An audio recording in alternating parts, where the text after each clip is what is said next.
d'acció climàtica de la Diputació de Barcelona i us faré de moderador en aquest repte. Jo no m'hi estendré, de fet l'Elisabet ha fet una magnífica introducció en el repte. Després de tants anys de col·laborar amb nosaltres en l'Acusticat, al final s'està tornant també una experta en acústica en aquests temes. No? Aleshores, senzillament dir-vos que abordarem el tema de la gestió del soroll ambiental. Per fer-ho comptarem amb 3 exemples de la mà de tres persones expertes en la gestió del soroll ambiental, amb aquest tipus d'anàlisis, que seran, en primer lloc, l'Anna Viciano, que és la cap del Servei de Platges, Qualitat Acústica i Qualitat de l'Aire de l'Ajuntament de València. La tenim online, des de la ciutat de València. Bon dia, benvinguda. Bon dia. Molt bé. En segon lloc, tindrem la visió d'una gran ciutat, de com gestiona el soroll una ciutat que al voltant de les dates de Sant Josep ja sabem que allà té un increment de soroll importantíssim i és una cosa que també cal gestionar. Després comptarem amb una visió des de l'empresa privada, en aquest cas de la Sara Olivares, que és cap de projectes de l'empresa AV Enginyers. Tenen molta experiència en la col·laboració també amb l'administració pública, serà una visió diferent. Finalment, tindrem aquí l'Eliseu Reynoso, company de batalles dins de l'oficina, tècnic també de control ambiental, i ens explicarà quin és el suport que des de la Diputació de Barcelona fem als municipis en la gestió del soroll ambiental a través de sensors i quines actualitzacions s'han fet darrerament en el quadre de comandament que permet visualitzar aquestes dades a través de la plataforma Sentilo. Jo no m'hi estendré més, donarem la paraula a l'Anna, pot començar amb la seva intervenció. Tenim aproximadament màxim 20 minuts, intentem de ser molt estrictes per no allargar-nos amb el temps. D'acord? Endavant, sisplau. Bueno, pues nada, en primer lugar presentarme, soy Ana Viciano, como ha comentado, del Ayuntamiento de Valencia y llevamos pues todo el tema de acústica y del aire, por lo que comentaré ambos factores porque he visto que algún compañero anteriormente ha comentado la relación, ¿no? En primer lugar, agradecer, por supuesto, a la organización de Acústica habernos podido invitar a presentar nuestra gestión o cómo estamos llevando a cabo esta materia de ruido ambiental en la ciudad de Valencia. Y bueno, a todas las empresas que también han colaborado y a todos vosotros que estáis ahí disfrutando del congreso. Nosotros siento no haber podido asistir, pero bueno, por lo menos la tecnología nos permite estar presentes con vosotros y compartir ese momento. Me imagino que, bueno, voy a comenzar a hacer la exposición y a comentaros un poquito cómo funciona en Valencia, ¿no? Simplemente en primer lugar, por situaros, estas son las competencias que este departamento que gestiono tiene en marcha, entre ellas, desde el punto de vista acústico, pues todo lo que es elaboración, aprobación de mapas del ruido, el tema de los planes de acción y quizá lo más importante también es la coordinación de todas las áreas que de alguna manera influyen en el ámbito de la acústica. En este caso existe un órgano gestor de contaminación para pues eso, coordinar actuaciones entre los departamentos de policía local, actividades, bueno, prácticamente transversalmente todos los departamentos colaboran en este órgano gestor porque directa o indirectamente influimos, ¿no? Y luego el asesoramiento técnico también a los distintos servicios. Por lo que respecta a esta ponencia, nuestra competencia principal es el control y vigilancia también de los niveles sonoros y en ese sentido tanto de ruido ambiental como que también pues a nivel particular pues se hacen mediciones de inspecciones, etcétera. Bueno, centrando un poquito el tema ya en cómo el Ayuntamiento de Valencia está gestionando un poco su red de vigilancia. Ya desde hace muchos años, aparte de los estudios que hacemos puntualmente y que se hacen mediciones puntuales, tenemos esta red de vigilancia que veis un poco en el mapa, que está midiendo en continuo, en un primer momento con sonómetros, ¿vale? Quiero explicar un poquito la evolución que ha llevado el ayuntamiento en este sentido. Este plano refleja únicamente aquellos sonómetros que son de precisión, de clase 1 y que están midiendo en continuo. Si os fijáis en los que tienen nombre como ayuntamiento, Don Juan de Austria, son puntos de la ciudad en los que interesa conocer indicadores de cómo está el ruido ambiental. Y luego los otros puntos que van acompañados de una letra y un número son zonas acústicamente saturadas que también estamos midiendo en continuo y que han sido declaradas desde el año, creo que 95 hasta la actualidad.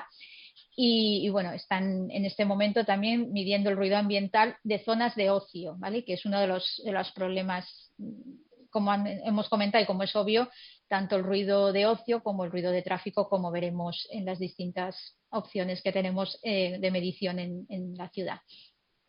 En cuanto a las zonas de ocio, lo hacemos a través de sonómetros, como he comentado, de precisión, porque tiene sus consecuencias legales, evidentemente, y por tanto todo se mide con sonómetros y son zonas declaradas para esto en continuo, midiendo y recibiendo datos el ayuntamiento para valorar si se siguen cumpliendo o no los requisitos de estas. Las TAS son, no sé si las conocéis, pero hay figuras equivalentes en otras normativas.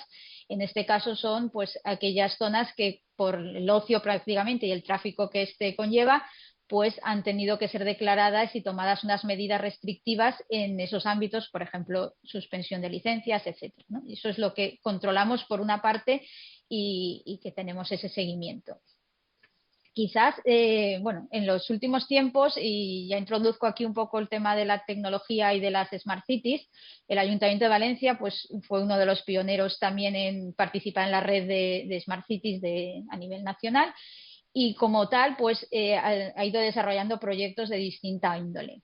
En este caso, después de, bueno, primero midiendo con sonómetros, incorporamos también la sensorización y la nueva tecnología, en este caso para la medición del tráfico. Comenzamos con una serie de proyectos que el Ayuntamiento de Valencia pues, tiene anualmente una iniciativa que es proyectos participativos, en el cual todos los ciudadanos, todos los años, se les consulta y hacen unas votaciones de qué proyectos tienen interés en desarrollar en sus distritos, dijéramos, y pues uno de los que salió aprobado hace unos años y que ya está puesto en marcha era dijéramos, la medición ambiental del tráfico en unos puntos en concreto, en este caso 2 distritos de la ciudad.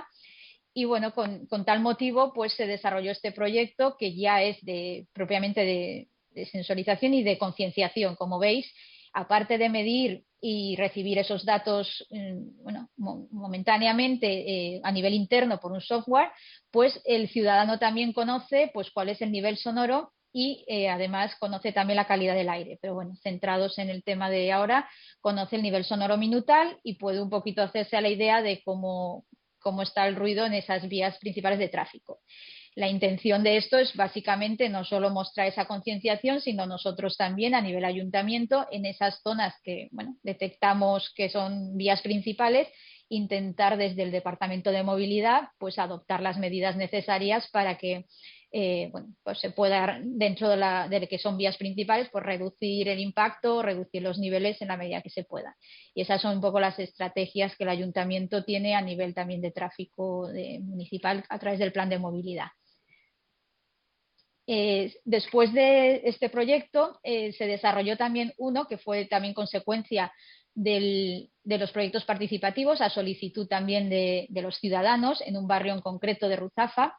Ruzafa es un barrio de la ciudad que es básicamente ocio, hoy en día está plagado de bares, de zonas de ocio y pese a que se habían ya adoptado algunas medidas anteriormente de limitación, pues bueno, continúa creciendo y continúa la queja. En este caso se instalaron una serie de sensores también de sensorización a través de medición y de pantallas también de concienciación.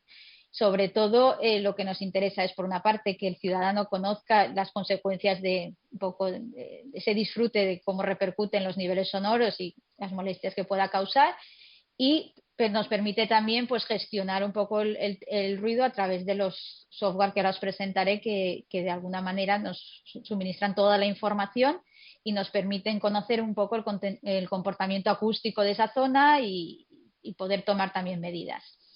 En este caso, desde que se puso este proyecto, creo que fue en el año 2018 en marcha y viene midiendo en continuo y con las pantallas que os comento, pero además en este momento hemos tenido que, bueno, por sentencia judicial se nos ha requerido para hacer un estudio sonométrico en base a la normativa ya oficial, con lo cual desde este mes de abril se inició un estudio sonométrico con sonómetros, con los sonómetros oficiales, como os comentaba, por las consecuencias jurídicas que eso tiene después a la hora de la declaración de una zona acústicamente saturada, si fuera el caso, ¿no? Entonces, en este momento conviven en esta zona de Ruzafa estos sensores que, bueno, nos permiten conocer un indicador de cómo está la zona y a la vez, pues bueno, la parte oficial, dijéramos, de esas mediciones que nos van a dar en continuo también y que nos permitirán, pues, valorar si seguimos adoptando medidas o si hay que declarar la zona ZAS y ser un poquito más agresivos, entre comillas, con la actividad del ocio, ¿no? En cuanto a medidas también. Entonces, eso está en este momento. Bueno, hay unas pantallas de este tipo en los cuales, aparte de se cuelgan campañas en sí, pero además se muestran los niveles sonoros, como es la manera más fácil de identificar por los ciudadanos, con rojo, verde o naranja, según los indicadores, que es la manera que tienen ellos, la gente de la ciudadanía, de detectar si hay o no molestia con respecto a esos niveles. Entonces, esto va en bucle continuamente, recibiendo los datos y mostrando esta información, sobre todo a nivel nocturno, con la gente que acude a estas zonas de ocio. Entrando ya un poco en las tripas, dijéramos, en el software, en la aplicación que nos ayuda a gestionar toda esta información, porque como comentabais, pues son miles y miles de datos. Son programas totalmente configurables, es decir, que el sensor puede programarse para dar datos, pues, minutales, 10 minutales, diarios, emitir informes de este tipo. Aquí en la pantalla que veis, lo que he reflejado es una evidencia, es decir, la semana que se ve más en grande son semanas en las que fueron periodo de fallas. Este año hubo fallas prácticamente normales con respecto a la situación de pandemia, con lo cual los colores que veis más oscuros pues son los días festivos, evidentemente reflejados en estos colores, ¿no?, que nos dan, pues, el indicador de cómo estaba en la semana fallera el tema del ruido, ¿no? Un poquito más pequeño hemos puesto otra semana diferente, una semana normal de ocio, en la cual, pues, como veis, también los fines de semana se reflejan niveles altos, pero bueno, no tan altos como en situaciones tan festivas como son las fallas, ¿no? Entonces, bueno, esta aplicación, este software, pues conocemos los datos, nos permite gestionarlos, nos permite poder adoptar actuaciones, y tiene también un elemento importante, que es el poder también dar avisos a otros departamentos o gestionar a través de ellos a otros departamentos que puedan conocer esta información. Básicamente, el tema de la policía local, que son los que actúan en un momento dado ante niveles altos de ruido en estas zonas de ocio, ¿no? Es importante y es un avance también que nos permite la tecnología de conocer al momento cómo está una zona. Vale, entonces esto es lo que os comentaba. Este proyecto son los que he ido explicando, que hemos ido desarrollando. Desde los últimos, el último año, 2 años, porque esto de los proyectos europeos va un poquito lento. Hace un par de años o 3 se inició el ayuntamiento un proyecto, una iniciativa al cual nos adherimos, Impulso VLCI, que imagino que en otras ciudades también. Es lo que llaman Red.es, que es para, pues, impulsar Smart Cities, impulsar mejoras tecnológicas en este sentido. Y por lo que se refiere a nuestro departamento, aunque se han desarrollado muchos elementos de sensorización en otros departamentos, residuos y movilidad, etcétera, en nuestro caso el componente 10 que llamamos es un componente en el cual, pues, se han puesto en la ciudad, y ahora lo presentaremos también, junto a la red que ya he comentado que teníamos 22 sensores más y pantallas informativas diferentes a las que anteriormente hemos visto. Está centrado en nuestro caso también en zonas de ocio, porque quizás, pues bueno, nos preocupa y es donde más quejas recibimos de la ciudadanía, y por eso, pues bueno, en las zonas de ocio es donde hemos vuelto a instalar estos 22 dispositivos que van acompañados de unas pantallas. Como veis aquí en la imagen, son pantallas más pequeñas que las que habíamos visto en Ruzafa, pero bueno, son pantallas que van a permitir conocer los niveles sonoros y también funciona un poquito por el código de colores, hemos optado por esa opción. La aplicación o lo que es el sistema nos permite emitir mensajes, nos permite poner caritas o alguna otra simbología, pero bueno, en este momento hemos optado por que se muestre en colores cuando se superan. ¿Qué estamos, por lo que se refiere a qué niveles estamos poniendo? He dicho que era configurable y por tanto nosotros podemos, el ayuntamiento puede en este sentido las alertas configurarlas como considera oportunas. Estamos en este momento con los objetivos de calidad acústica trabajando, pero en un momento dado puede interesar que el nivel que reflejen sea superior o inferior y eso lo iremos conociendo con la experiencia. Son proyectos muy nuevos y por tanto en el ayuntamiento pues también tenemos que ir aprendiendo, ¿no? Y conociendo y viendo estas mediciones en continuo, lo que nos van reflejando y lo que queremos también que el ciudadano perciba, ¿no? Entonces, estas pantallas ya están instaladas y ya están en funcionamiento, ya estamos recibiendo datos y gestionándolos, ¿vale? Y son sensores también de ruido, como he dicho, que permiten en tiempo real. Vale, esto es un poco el presupuesto de los 22 dispositivos inteligentes que van captando el ruido y que, bueno, pues tiene todos los objetivos y todas las operatividades que os he ido comentando, ¿no? Información para mejorar la calidad de vida. En este sentido, sí que destaco de alguna manera que estos umbrales de ruido, que como veis son configurables y que además no solo los conocemos nosotros y se conocen en las pantallas, sino que desde este mes de abril también lo conoce el ciudadano a través de nuestras páginas web y de los distintos puntos donde nosotros damos información en abierto. La policía está utilizando estos datos que recibe, bueno, no recibe unas alertas que hemos configurado de acuerdo con ellos. Como os imaginaréis, pues bueno, no se les va a dar aviso cada vez que se supere, sino que hemos acordado de alguna manera que, por ejemplo, cada 10 minutos que esté un nivel determinado, pues que a ellos les llegue un aviso para que valoren si les vale la pena desplazar algún medio, consideran o no. O simplemente, pues bueno, pueden gestionar de alguna manera no tener que estar pasando por las zonas en las que, pues, de alguna manera se detecta una cierta tranquilidad, salvo que haya un aviso concreto del ciudadano, ¿no? Entonces están valorando positivamente toda esta actuación. En este caso, pues bueno, para que vierais un poco el tipo de información, me imagino pues como software, pues también se reparte a otros servicios del ayuntamiento, el servicio de actividades o, por ejemplo, para mesas y sillas y terrazas, también les es útil conocer por las quejas que reciben, etcétera. Entonces, es una herramienta que compartimos con otros departamentos. Nos puede sacar informes de distinta naturaleza y bueno, pues también conocer eso, los niveles que tiene la ciudad. Aquí es otra manera de la representación que procede, etcétera. Entonces, así es como lo percibe el ciudadano, tanto en Valencia al Minut como en otra plataforma de datos abiertos que recibimos, que emitimos desde la página web del ayuntamiento. El ciudadano en todo momento puede entrar, consultar y ver un poco cómo van estos datos.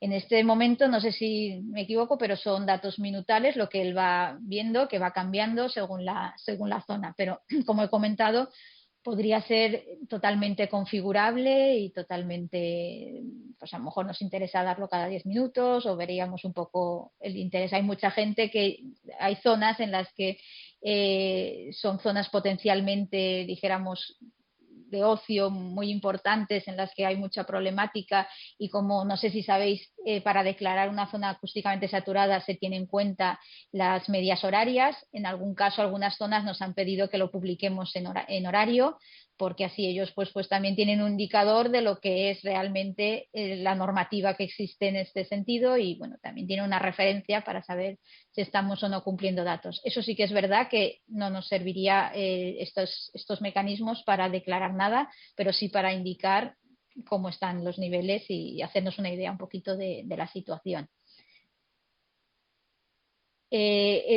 no he dicho y no quiero terminar, como habéis visto, son distintas plataformas que han ido viniendo en una evolución en el tiempo, con lo cual cada una pues ha tenido una procedencia, por decirlo de alguna manera, un momento de impulso, y sobre todo lo importante es que tienen plataformas distintas en las cuales, aunque las hemos hecho pasar por integrado, dijéramos, dentro de nuestra plataforma VLCI del ayuntamiento, pero lo que se está trabajando en este momento es en una plataforma única en la que se unifiquen todos estos criterios que son similares pero a la vez pueden tener sus peculiaridades en una misma plataforma en la que se podrá ver toda la información de la misma manera, dijéramos, con un mismo histórico y con un mismo criterio, ¿no? Para que también tanto a nosotros como al ciudadano nos permita gestionar mejor pues, todo este mecanismo. También quería comentar, aunque no he puesto ahora una diapositiva, pero para que conocierais, el ayuntamiento está también trabajando en este momento en las zonas de bajas emisiones, como otros ayuntamientos a nivel nacional. Y aunque no es lo fundamental el tema acústico, pero bueno, también saber que va a haber una sensorización muy importante de mucho más amplia de la actual. Creo que se incorporarán cuando esté desarrollado el proyecto unos 52 sensores en la ciudad. Entonces, prácticamente tendremos una malla por toda la ciudad conociendo niveles acústicos y sobre todo de calidad del aire, ¿no? Pero bueno, que también llevarán la parte de sensorización del ruido. Con lo cual, pues Valencia en ese sentido ha hecho un despliegue, pues creo yo, importante para conocer pues todo cómo está la situación. El problema, como todos os imaginaréis, pues es ver luego cómo se gestionan esos datos. Seguramente, pues de momento lo hacemos a nivel interno con personal técnico propio, pero bueno, cuando la ciudad ya esté más implementada y con tantos dispositivos, pues seguramente tengamos que acudir pues eso, a una especialización y a poder pues explotar bien esos datos y tener todo para realmente lo que sirven, que es por una parte información, pero sobre todo para toma de medidas y especialmente si conocéis un poco lo de las zonas de bajas emisiones, pues todas las consecuencias que llevan en el tráfico, ¿no? Y en las medidas a adoptar y todas las consecuencias jurídicas que eso conlleva también. Con lo cual hay que, por una parte, tener información, pero luego también tener la precaución de ver cómo gestionamos esa información lo mejor posible y bueno, ahí estamos, ¿no? Desde el Ayuntamiento de Valencia. No he calculado mucho el tiempo, no sé, yo por mi parte agradeceros la atención y esperar cualquier cuestión, pregunta que queráis, que entremos en detalle, simplemente. A UB Enginyers desenvolupem projectes d'enginyeria acústica i de vibracions i és ben cert que el monitoratge acústic, el monitoratge continu, està cada vegada més present en els nostres projectes, tant pel que fa a la vessant de vibracions com el que fa a la vessant acústica. Pel que fa al vector acústic, consisteix a vegades, el monitoratge consisteix al si del projecte, el monitoratge és l'objectiu del nostre projecte, que en aquest cas és bàsicament centrat en control de soroll d'obra i d'activitats, i en altres casos consisteix una eina de gestió en el soroll municipal o en altres administracions o també inclús aplicat a més nivell privat quan una indústria té alguna problemàtica de soroll i ha d'executar diferents plans d'acció. En tots aquests casos que exposarem, els equips que fem servir són sensors de soroll. En el nostre cas, el model TA120 de CESVA.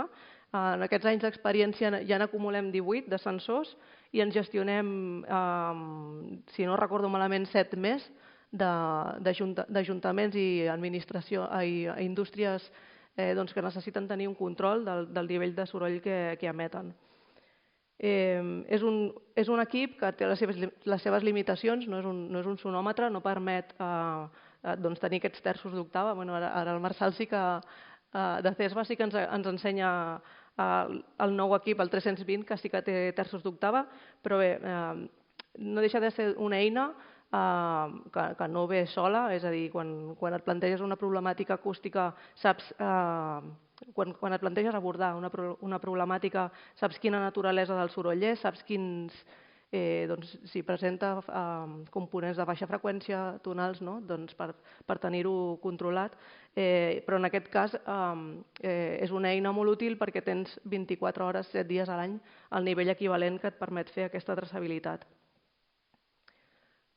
Si comencem pel control de soroll d'obres, per posar una mica en antecedents, quan s'ha de dur a terme un projecte constructiu d'una obra pública, l'administració competent demana que es realitzi un estudi d'impacte acústic, que és un estudi predictiu que s'ha de tenir en compte quina maquinària hi haurà associada, quins processos constructius, quins horaris, els emplaçaments.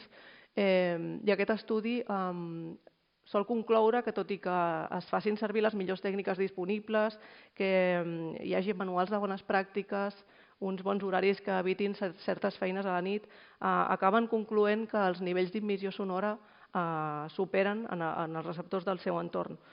Llavors, aquests estudis d'impacte es presenten a l'administració i van acompanyades d'una sol·licitud provisional de suspensió dels objectius de qualitat acústica i sovint dels horaris també de treball si es preveu que és necessari treballar fora de l'horari de 8 a 8 que està establert per la legislació. L'administració sol estudiar bé l'estudi d'impacte que ho acompanya, però sol resoldre aquesta aprovació de la suspensió provisional dels objectius de qualitat acústica, però sempre va condicionat a un pla de control acústic en funció de la naturalesa de l'obra. Doncs es determina la durada d'aquest monitoratge, es regula també la localització d'aquests punts de mesura, quins tipus de mesures s'han de fer, quins índexs es necessiten i amb quina periodicitat s'han d'emetre informes. Aquí tenim un exemple de la instal·lació de dos sensors en un control d'obra. A la imatge de l'esquerra veiem un sensor ubicat just en el receptor que demanava la resolució i a la imatge de la dreta veiem un sensor que es va haver d'instal·lar en un fanal perquè no vam tenir accés al receptor que demanava la resolució. En aquests casos, que hi ha una diferència, hi ha uns metres de distància, el que es demana és que es recalculin els nivells d'immissió sonora, tornant a l'estudi d'impacte acústic, que es recalculin els nivells predictius en aquest nou punt de mesura, que ja veurem que després és útil per comparar les mesures que es fan amb la previsió de l'estudi d'impacte acústic. Normalment aquest tipus de projecte va lligat a informes que s'emeten de forma setmanal i es demana tot un seguit de les activitats que es desenvolupen a l'obra per poder localitzar fàcilment si hi ha algun dia que es veuen nivells d'immissió sonora més alts de l'habitual, doncs que es pugui determinar a quin procés o a quina maquinària està associat. En aquest cas fem servir la mateixa plataforma de CESVA, el Noise Platform, que permet diferents maneres de visualització. Aquí, a aquesta primera imatge de l'esquerra, veiem una distribució horària dels nivells de tota una setmana amb aquesta llegenda de colors que ens facilita molt bé localitzar esdeveniments puntuals. Llavors, aquesta imatge que l'acompanya es veu aquest dia precisament on hi ha uns nivells horaris una mica més alts de l'habitual i es pot traçar ràpidament si es tracta d'un esdeveniment puntual o alguna cosa més continuada. La mateixa plataforma Noise Platform també permet descarregar les dades de manera que es poden processar de la manera que es vulgui. Hi ha vegades que simplement es volen els nivells dia, vespre, nit, però després hi ha altres aplicacions al que potser t'interessen només unes hores del dia. A les taules de l'esquerra simplement són els nivells dia, vespre, nit de cada dia i a les taules de la dreta hi ha una comparativa, acompanyen les conclusions d'aquest tipus d'informe en el que, si recordeu, hi ha una suspensió temporal dels objectius de qualitat acústica. Això no vol dir que es pugui emetre tot el soroll que es vulgui, sinó que el que es fa és comparar els nivells mesurats amb allò que deia l'estudi d'impacte acústic. El que fa és aquesta comparativa que permet a l'administració detectar si la cosa està anant bé, si el que han aprovat realment s'està executant o hi ha alguna cosa que se n'està anant. Com ja hem introduït anteriorment, el monitorat continu de soroll també constitueix una eina de treball en la gestió del soroll. No entraré molt en detall perquè l'Anna ja ens ha parlat molt de la seva gran experiència a l'Ajuntament de València. Des d'aquí l'animo que si té problemes en la gestió de dades doncs també els podem ajudar perquè des d'UB Enginyers donem suport a molts ajuntaments en aquesta gestió de dades. Ja he dit que hi ha ajuntaments que tenen els seus sensors propis i que en molts moments donem suport en aquesta gestió perquè es van acumulant moltes dades, són molt útils però s'han de treballar. Llavors aquí mostrem uns quants exemples en el que fem servir el monitoratge continu de soroll. Sempre diem, per exemple, en l'execució de plans d'acció, que és bàsic tenir un monitoratge del soroll, un indicador una vegada pots executar una mesura correctora i pot estar molt bé, pot pacificar el trànsit, però si no tens un indicador que et guiï de quan has baixat, quan has reduït, hem reduït aquest carrer que hem volgut pacificar, però aquest trànsit cap on ha anat, nosaltres sempre encoratgem els ajuntaments que facin aquest control, que facin, al final són eines que ara mateix són molt accessibles, a través de la Diputació, per exemple, també doneu suport en aquest sentit, i és ben fàcil posar un sensor abans i després de la mesura correctora i d'aquesta manera tenim indicadors i podem treure alguna cosa més de pit, acompanyar una mica la nostra feina. També utilitzem el monitoratge continu de soroll amb sensors, igual que a València, per la gestió del soroll de les zones ARE i últimament també hem estat adjudicataris de la posada en servei d'una petita xarxa de monitoratge a Sant Feliu de Llobregat, que faran un projecte constructiu que està molt acollit per la ciutadania, perquè ara mateix Sant Feliu el travessa la Renfe i, a part de tenir un impacte acústic, doncs és una infraestructura que separa el municipi en dos i, a més de ser una obra que tots esperen, tenen molt d'interès en veure què passa abans, durant i l'execució d'aquesta obra.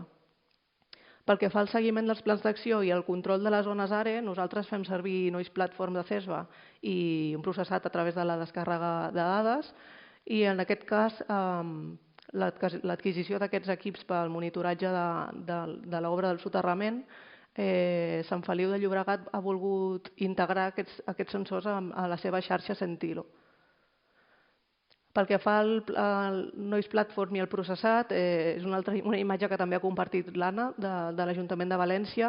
Aquesta és una visió en calendari on es poden veure els nivells dia, vespre, nit de cada dia de tot un mes, així com els nivells de 24 hores i es pot detectar amb la mateixa llegenda de colors allà on tens esdeveniments que t'estan generant un impacte acústic més important. Aquests resultats no són tan alts com els de les falles, però sí que es pot veure, si no recordo malament, aquest és un exemple de la celebració de Carnestoltes i es veuen en l'últim cap de setmana del mes on ja els nivells pugen. A través del processat, a través de la descàrrega de dades, a través del Noise Platform, es poden fer diferents tipus de processat i adquirir les dades que a nosaltres ens són d'interès.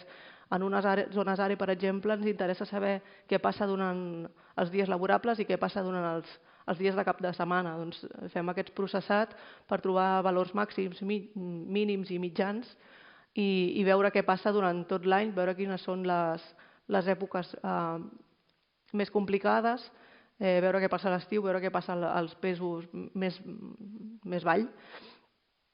I quan tens moltes dades, perquè ja portes anys amb aquest monitoratge, doncs pots fer bones comparatives. Aquí hi ha un exemple d'una gràfica, hi ha moltes dades representades, però en color blau veiem les mitges mensuals dels dies laborables des de 2019 fins a 2021. Com es veu, hi ha aquesta davallada dels nivells d'emissió sonora del 2020 degut a la pandèmia, però és més que res un exemple del potencial que té aquest monitoratge que permet tenir un històric de les dades. Els monitoratges, els punts de mesura que tenim molt fixes, no ho he incorporat a la presentació, però ens ha permès fer un bon estudi també de diferents focus de soroll en àmbit viari, en àmbit d'oci nocturn, en àmbit d'un entorn urbà normal, de com ha evolucionat el nivell de soroll també abans, durant i després de la pandèmia. Vull dir que ha sigut una eina molt útil també per tenir informació en aquest sentit. Aquí he posat una petita presentació, una petita diapositiva de l'exemple de com està gestionant el soroll des de Sant Feliu de Llobregat amb la plataforma Sentilo, que no entraré perquè trepitjaria l'Eliseu i ell ho explicarà millor que jo. Però aquí simplement mostrar que es poden buscar dades, consultar dades, em sembla que pots tirar 30 dies enrere, ho deixo a l'Eliseu. Llavors, el seguiment del nivell de soroll industrial és un altre dels camps en què el monitoratge continu de soroll consisteix en una eina de gestió. Des de UB Enginyers donem suport a diferents indústries que presenten problemàtiques de soroll amb incompliments i que la solució no és tan evident. El monitoratge en indústries ens permet tenir un nivell equivalent en continu i també ens permet determinar millor el nivell de soroll residual, que a vegades és un element que hem de tenir ben present per atribuir realment la contribució de la indústria. Quan tenim un problema en una indústria, normalment el que fem des d'UB Enginyers és desenvolupar un estudi d'impacte acústic, veiem quins focus sonors són els que t'estan provocant aquests nivells d'emissió sonora superiors en certs receptors i assessorem en quins processos o maquinària maquinària, processos sobretot, on cal actuar i com, quin tractament se li ha de donar. Sovint no és una màquina concreta, no és un procés concret, no és evident, sinó que és una suma de moltes coses que s'ha de tractar i l'execució de les mesures correctores sol ser a mig i llarg termini. Per tant, nosaltres també encoratgem a les indústries que instal·lin un sistema de monitoratge continu de soroll que el que permet és donar transparència a l'administració, poder detectar també processos sorollosos dins de la indústria i poder tenir sobretot una evolució del nivell de soroll a mesura que es van executant mesures. Aquí, per exemple, hi ha diferents exemples de processat de dades. Aquí tenim una visió... Aquí podríem haver tret les dades de Noise Platform, però en aquest cas, com que són nivells d'indústria amb un nivell de soroll residual associat, vam fer el processat de les hores vall de la nit, que és on tenim menys impacte del trànsit viari. Aquí, per exemple, tenim una indústria que afecta 2 municipis en el que es va executar una mesura correctora i volien saber quina afectació havia tingut. En groc tenim representats els nivells abans d'aplicar aquesta mesura correctora i en blau després, i es veu que es pot veure com mitjançant aquests nivells tenim una reducció de 1,3 en un punt i 3 dB en l'altre, que això és molt quan es tracta d'una indústria que té... Potser la conclusió d'un estudi d'impacte d'aquest tipus és que has de tractar 25 focus. És a dir, que fer algun tractament i tenir aquestes reduccions és interessant. Aquí volia mostrar un altre exemple d'una indústria que està afectada també per trànsit viari. No és que la indústria no tingui afectació sobre els receptors propers, però sí que hi ha un trànsit pel mig que no ens deixa mesurar l'atribució real d'aquesta indústria. Aquí veiem una imatge també treta del Noise Platform, on en vermell a la figura de dalt es pot veure el llindar, el valor límit. Veiem, no sé si es veu aquí, el nivell nit és de 60,3, però si mirem una mica més en detall què passa aquí dins, aquest és un sensor que és propi de la indústria i té llicència de Noise Platform i a més llicència de segon a segon que et permet veure els passos de cotxe. Evidentment això no ho pots fer durant el dia, però a la nit, a les hores vall de la nit, que aquesta gràfica representa entre la 1 i les 4, es poden veure clarament els passos i es pot veure clarament quin és el nivell base de la indústria. Per tant, l'atribuïble, deixant de banda les possibles correccions per tonals, baixes freqüències i demés, el nivell equivalent atribuïble a la indústria està per sota del valor límit. Llavors, el control d'activitats, tornem una mica a una de les aplicacions en què el monitoratge de continu de soroll és el sí del projecte. També el fem servir per control d'activitats. No hem de deixar de banda les limitacions que té un sensor, tot això estem parlant de sensors. Té les seves limitacions, no és un sonòmetre, no ens permet tenir identificat en tot moment la presència de baixa freqüència, tonals i demés. Tot i així, no es comença un monitoratge d'aquest tipus si no es té assolit el coneixement de la naturalesa d'aquestes activitats i una vegada se sap això, consisteix en una eina molt útil poder tenir aquesta traçabilitat dels nivells globals. En aquest cas us exposo un exemple de control d'activitats, és del circuit de Castellolí. Hi havia una problemàtica en el municipi, hi ha 3 punts, van voler avaluar el soroll a 3 punts de mesura, no tenien clar quin seria el punt més desfavorable. El punt 1 està molt proper però està molt afectat per l'autovia, el punt 2 representa més el nucli, el punt 3 sembla que estigui més allunyat però per la geografia del terreny i pel fet que és una zona molt tranquil·la doncs podia també tenir certa afectació. I llavors tenim un punt de control que en aquest cas va ser bàsic per saber, que ens feia una mica de xivato per saber si a dintre del circuit hi havia nivell de soroll o no. Aquest punt de control i les dades facilitades per l'ens gestor ens va poder permetre determinar el nivell de soroll residual en aquells dies en què no hi havia activitat al circuit i podem veure que hi ha diversitat de nivells d'emissió sonora atribuïbles al soroll residual. Veiem diferents nivells. Podem constatar que el punt 1, que estava més a prop de l'autovia, és el punt que presenta nivells més alts i el punt 3, que a principi semblava un entorn més tranquil, resulta que no ho era. Bé, aquí hi ha moltes fonts de soroll que ens resulten amagades i que el monitoratge ens permet aquestes coses. I llavors hi ha una imatge exemple. En l'eix de les X veiem el nivell de soroll dintre del circuit i podem veure que a nivells... Això puc puntejar? Vale. Bé, a nivells baixos veiem que els nivells són similars als nivells de soroll residual, però quan puja el nivell de soroll dintre del circuit veiem que hi ha una tendència ascendent, sobretot... Ara, disculpa-me, un minutet més. Sí, ja estic. Gràcies. Sí, ja estic. És l'última transparència, crec. El punt 2, que és el que simulava, el que representava el nucli, veiem que és un entorn més tranquil i amb la qual quan hi ha nivells més alts al circuit veiem un impacte perquè tenim una tendència lleugerament superior. I res, fins aquí. Moltes gràcies per la vostra atenció. Perfecte.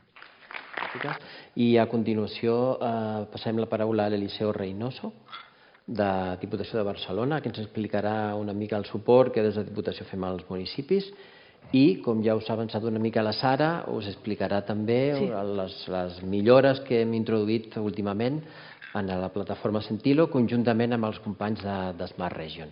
Sense més, Eliseu, endavant. Gràcies, Àngel. Bé, bon dia a tots.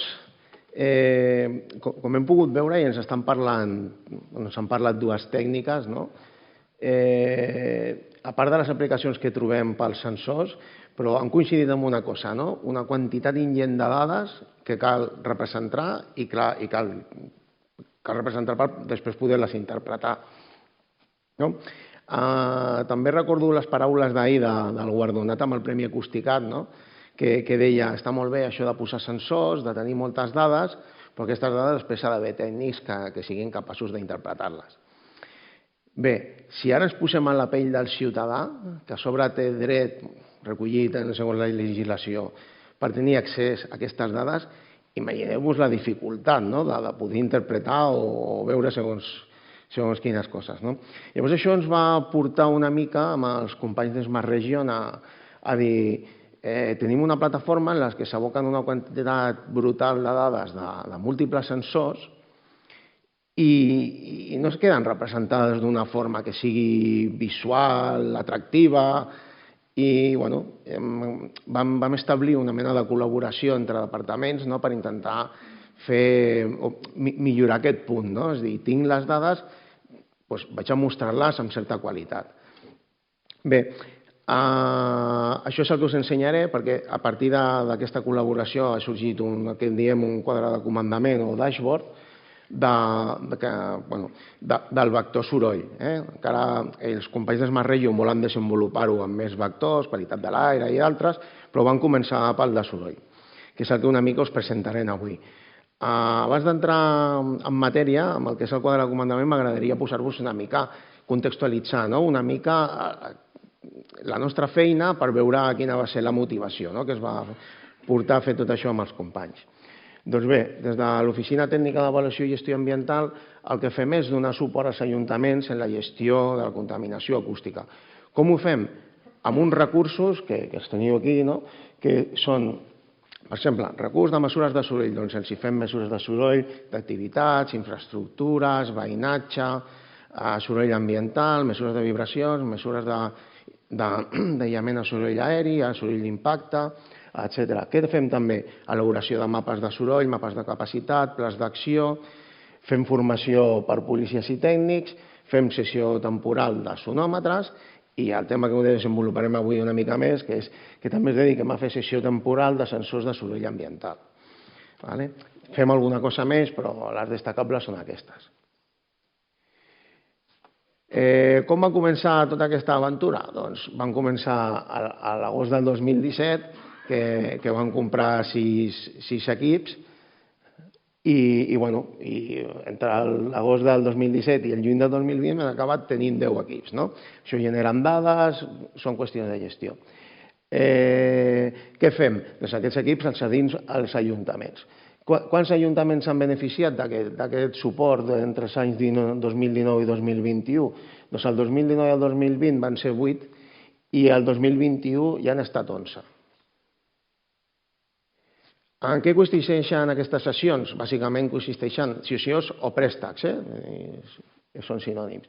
Què consisteixen? Doncs els hi cedim, ells ens diuen el que volen mesurar, nosaltres diem, és un equip adient per mesurar això que vols mesurar, i la sessió temporal, com el seu propi nom indica, té una limitació en el temps. Normalment els hi deixem entre 1 i 6 mesos i la màxima sessió que hem pogut fer, la més llarga durada que hem fet ha estat de 9 mesos per un cas concret que volíem mesurar una cosa en diverses vegades, tot en continu, era una qüestió excepcional. Què passa? Que amb aquests temps de sessió el que passa és que generem més sessions o préstecs als municipis.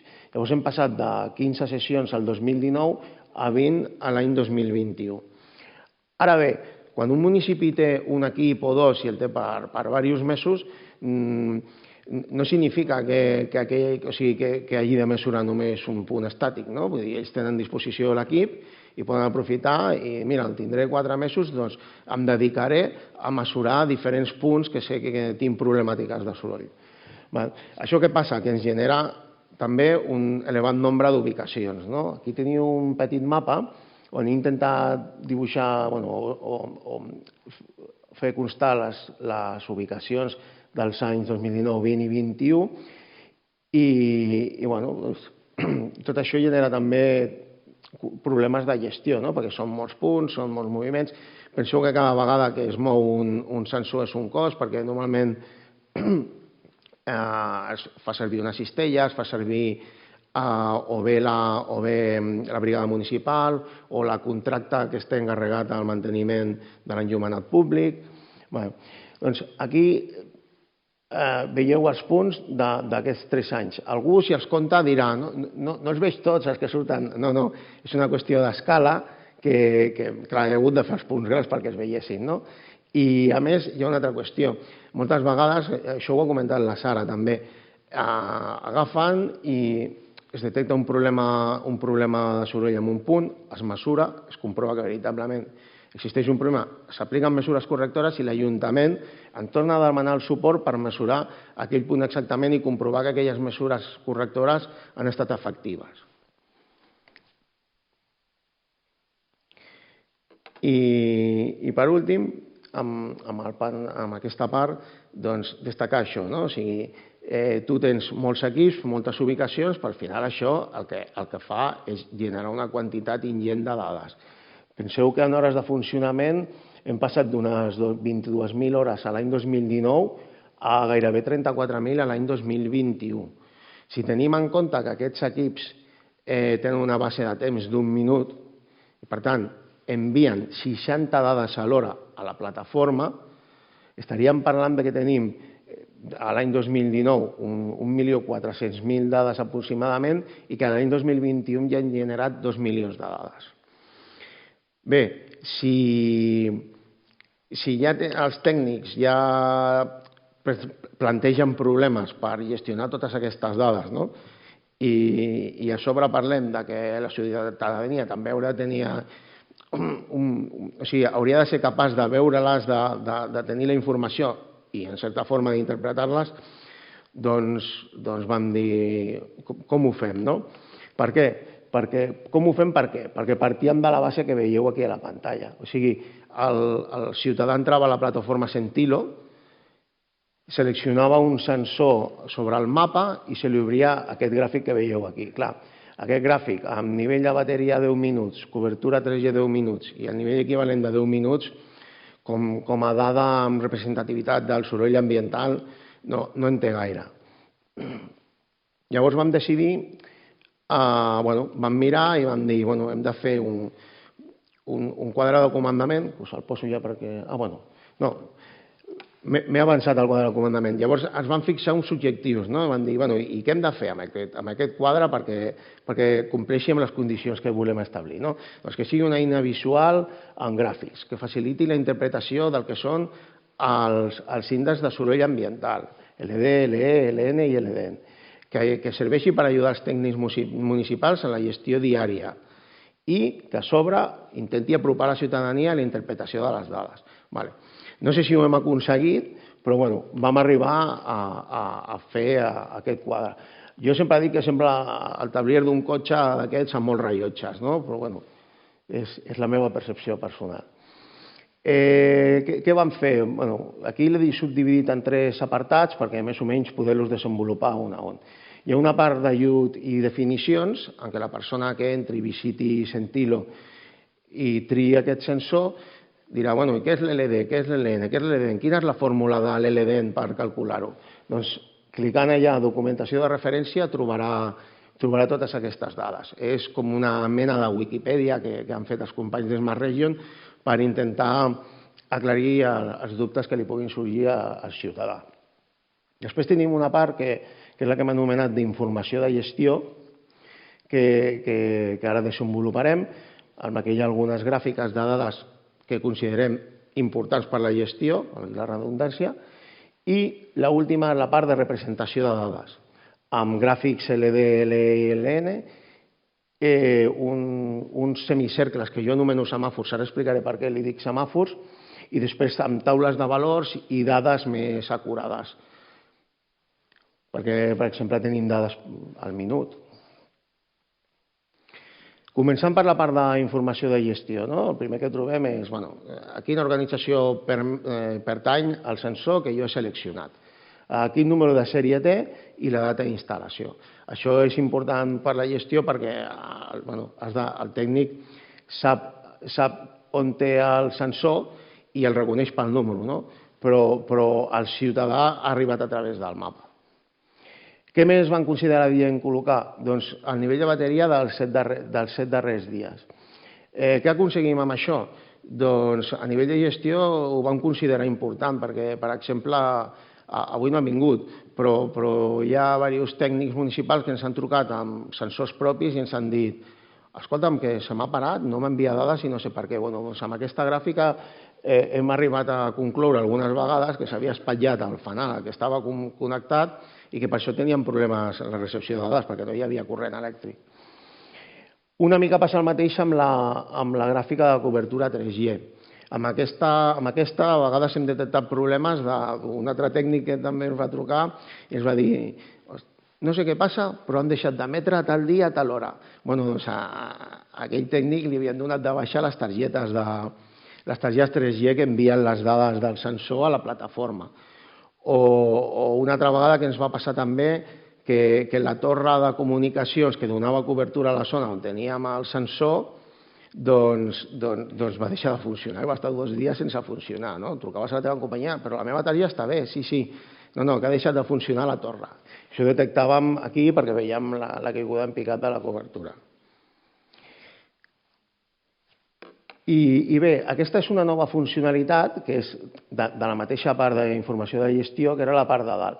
Abans el ciutadà entrava, veia això, l'organització a la que pertany el sensor, el número de sèrie i la data d'instal·lació. Ara hem afegit aquesta part, això fa 2 setmanes que es pot... Bé, encara no està activat perquè es vegi, però s'hi pot accedir. I per què ho hem fet? Amb la intenció que el tècnic municipal li faciliti una mica la feina. Per què?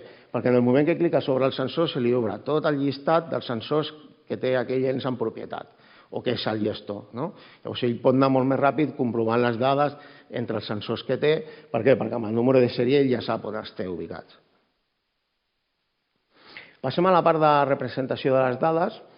Entrem a aquella zona del gràfic que hi havia 3 gràfics, una sobre de l'altra, i he posat un únicament, perquè no són tots similars, però en aquest cas he triat el dels nivells diaris de LD, del període de dia, del darrer mes. I en vermell, en totes les gràfiques, està marcat el valor objectiu de referència, el valor anual objectiu de referència. En aquest cas hem marcat l'objectiu de qualitat acústica d'una zona A4, perquè també era un problema, de dir, què posem? Perquè es pugui triar la zonificació acústica i que canviï el nivell. Al final el programari amb el que es va fer el quadre de comandament va canviar i això era un problema i vam optar per dir, no, mira, posem una zona 4 de referència, s'explica que és una zona 4 i a partir d'aquí, si tenen algun dubte, doncs que ens ho consultin. Al costat de cada gràfica d'aquestes LD, LE i LN, que hi ha el que es comentava del semàfor. Per què li diem semàfor? Perquè teniu representat l'LD del darrer mes i el valor límit que s'ha triat, que en aquest cas ja he dit que és de la 4, està en color vermell. Llavors, tota aquesta franja més gruixuda és la mitjana que hem tingut aquest mes. En cas que aquesta mitjana superés aquest valor límit, es posaria de color vermell. Llavors, és molt visual. Quan entres i ja veus allà vermells, dius, ens estem passant. Una altra part d'aquest quadre és el nivell de pressió sonora de les darreres 24 hores, que està fet en base al nivell equivalent d'un minut, i el nivell de pressió sonora dels darrers 7 dies, que aquesta, per temes d'intel·ligibilitat, l'hem fet amb el nivell equivalent d'una hora. Si més o menys veieu així a nivell global, el que hem anat fent és escalar una mica la informació, és a dir, tenim dades mensuals de LD, LE i LN amb els semàfors, tenim les dades diàries d'aquests mateixos índexs. Després tenim els valors en LQ d'una hora d'una setmana i, per últim, els valors més precisos que tenim, que són el del minut, per les darreres 24 hores, amb el que un tècnic o algú que ho consulti o un ciutadà pot veure si ha experimentat allà un esdeveniment no habitual, jo què sé, han arreglat una canonada avui, aquí veuria reflexat ràpidament aquest esdeveniment. I per últim, del que seria el quadre de comandament, que la Sara ja ha fet una petita introducció abans, vam afegir la que considerem que és la part més interactiva del quadre. Va ser un desplegable en què es pot triar un període de temps. En aquest cas, els períodes de temps són els que el programari marcava. Tu sí que has d'agafar el que consideris acústicament més adient. I jo en aquest cas he marcat els darrers 6 mesos. Doncs marques els darrers 6 mesos i a l'altura t'apareixen els valors diaris LD, LE, LN i LDN diaris del temps que has seleccionat. Però clar, dius, vale, tot això, molt bé. No, doncs a part de tenir tots aquests valors que estan en un desplegable, aquí no es veuen perquè és un desplegable, el que hem afegit és una línia que calcula el total del període que tu has seleccionat. Ara mateix estaríem veient d'aquest sensor els totals LD, LN i LDN dels darrers 6 mesos en aquest sensor. I, bueno, més o menys fins aquí. Volíem ensenyar-vos una mica com ho veiem i el que ens pensem que podíem fer nosaltres des de la nostra situació per afavorir, o sigui, per ajudar els tècnics en la gestió i alhora intentar que la ciutadania tingués més facilitat d'accés i d'interpretació a aquestes dades que per llei tenen dret a accedir-hi. I fins aquí la meva presentació.